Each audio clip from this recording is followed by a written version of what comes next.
about mountain biking, but I'm going to start by telling you about a construction worker, because I can do that. It's my talk. His name is Rodney King, and he was an African American living in Los Angeles. And one day he got involved in a high-speed chase with police officers. And when they caught up to him, they pulled him out of the car and they just started beating him. Somebody caught it on videotape, so all 5 police officers, all white, were charged with assault.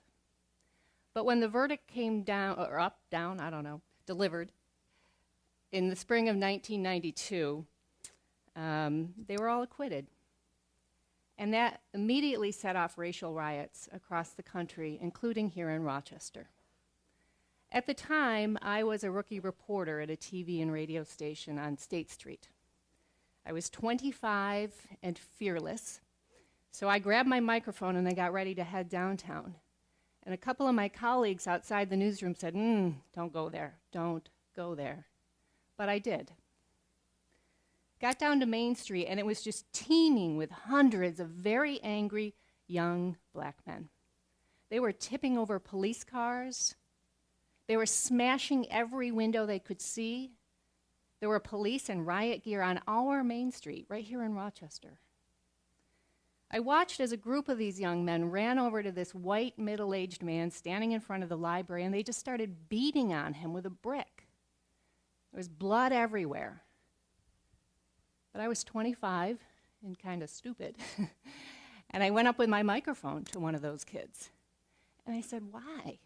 Why are you doing this? And he kind of looked at me, and then he squared himself up, and he said, I might be twice as smart as you. I might be willing to work twice as hard as you. But you grew up and people told you could be anything you wanted to be. You could be a reporter. You could be president of the United States. And he said, I grew up and I was told I was poor and black. Nobody's going to hire me. Nobody's going to elect me. This was in 1992, and at the time, I really couldn't argue with him. So I started to head back to the station to file the story, and I heard a hey! So I turned around, and he was right there. But he put the brick down, and he said, thanks for listening to me. We know black men can get elected president now. Maybe not women, but how much has really changed in our city, in the city of Rochester? Let's fast forward 20 years to 2012. I was still at the same station, only now I was news director, which meant that I got paid a little bit more to sit through a lot more meetings. So now I'm 45 and sort of stupid. But because I sat so much, I like to, at the end of the day, throw on some sneakers and run home instead of drive. And my run would start out, right through downtown, Franklin Street, Liberty Pole, right by the big bus station there. So a lot of my colleagues would say, don't go there. Don't go there. I could see their point because a lot of times I'd see fist fights, I'd see open-air drug deals. There's meth addicts down there with no teeth and their faces all shriveled up. Poverty, dirt. You wouldn't believe the grime on my sneakers, It was really awful. It smelled. It smells like diesel and Lord knows what else. It's loud.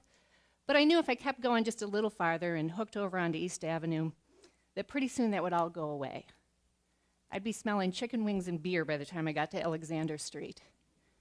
And then you see the BMWs ducking into the Valley Club, and you smell the grass that was just cut or the leaves that were raked. You get to the museum, and they polish, I swear to God, they polish the sidewalks there. And there's things you can read and see right in front of the Science Center. It's really cool. You should look at it if you haven't. But my run would always end in Corbett's Glen Nature Park. And there, the smell of the trees and the pine just hits you in the face. And I would take out my headphones so I could hear the birds and the kids laughing and the waterfalls. And on hot days, I would just take my shoes off and end up in the creek. And I'd be standing there, 5 miles away from that sea of humanity. And it would just be me in this cool pool of water with a big old catfish staring at me. And that is one of the things I really like about mountain biking. See, I told you that's what this is about. It's being out in nature where you can smell everything and see everything and hear everything. And it's also just feeling your muscles, you know, and the sweat pouring down your back, and just that triumph when you know you nailed it. But at the same time, your mind is so incredibly calm because you are only focused on one thing, and that is what is right in front of you right now. If you lose that focus on the trail, being in the present on the trail, you're screwed.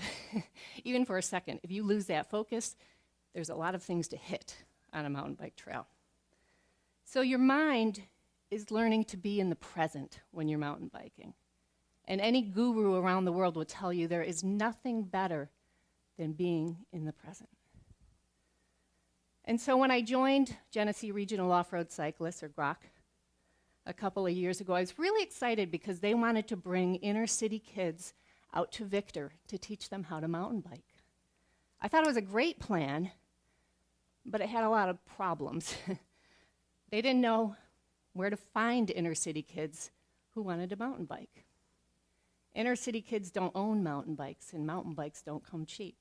They don't even own helmets. Getting them out to Victor was going to cost a fortune. There were all these roadblocks to making this happen.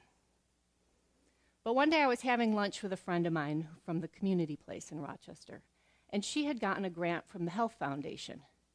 She needed to find programs to spend the money on. She had connections with families and kids all throughout Rochester. She had a bus sitting in her parking lot, and she had an intern to drive it. Victor's schools had a bunch of mountain bikes sitting there that summer because there were no kids going to school. And they said, sure, you can borrow them. The Parks Department said, yeah, you can have the key and store them at the park. So before we knew it, we had everything we needed to do this program. And so I'm going to show you what happened.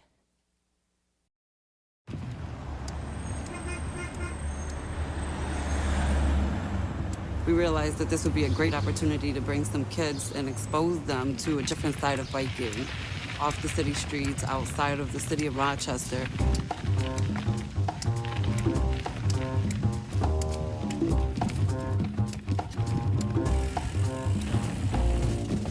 Singletrack is a narrow ribbon of dirt that flows through the woods. It twists and turns, it flows in and out of trees, and that's really what it's all about for mountain bikers. How long you been riding bikes? Since 5 or 6. So you've been in the woods before, right? No. No? Never been in the woods? What kind of animals do you think you're gonna see? Snakes, maybe. Snakes? Some kind of animal that looks like a fox or something. Shouldn't I see a moose? Yep, a moose. Think you're gonna see a moose? Our kids come from the inner city, different neighborhoods. What we're trying to accomplish is exposing families to different opportunities to live healthier and eating right. Mountain biking promotes a sense of physical wellness, but there's also spiritual wellness. We encourage the kids to take ownership of the trails that they use, a respect and reverence that they'll then take that attitude back to their home environments and realize that it's not just about being out in the forest and having an appreciation, but nature is around them at all times. In mountain biking, we talk about riding the line, looking where you want to go, and then putting the bike there. If you don't want to hit it, don't look at it, commit to the line where you want to be. It just shows them there's much different people out here in the world, and it kind of plants that seed of there's a bigger world out here than just your neighborhood. Once you go down the hill, you kind of feel like your stomach drops. The first part, I had kind of trouble with it because it was my first time, but after I did it a couple times, I got better at it. Right there you go. That's it. Feel the difference? It got a little complicated. Like when I had to come through this way, I had to stop a couple of times. This is scary. Ah, you got it. All right. You do it, right?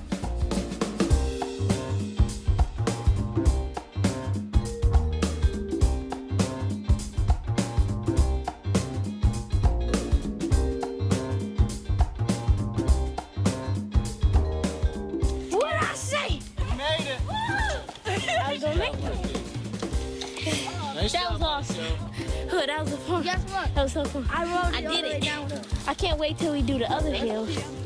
And you did great. I know it was challenging for many of you.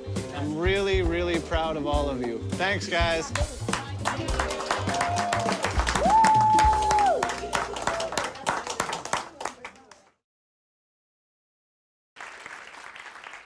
That's Don Casper from Epic 10, also a mountain biker. You right now are sitting 5 miles away from the 5th poorest city in the country. And if you're thinking, how can I impact that? I encourage you to think of what makes a difference in your life. Mountain biking, filmmaking, dance, soccer, cooking, doesn't matter. If it's making a difference in your life, it could make a difference in someone else's too. So go there.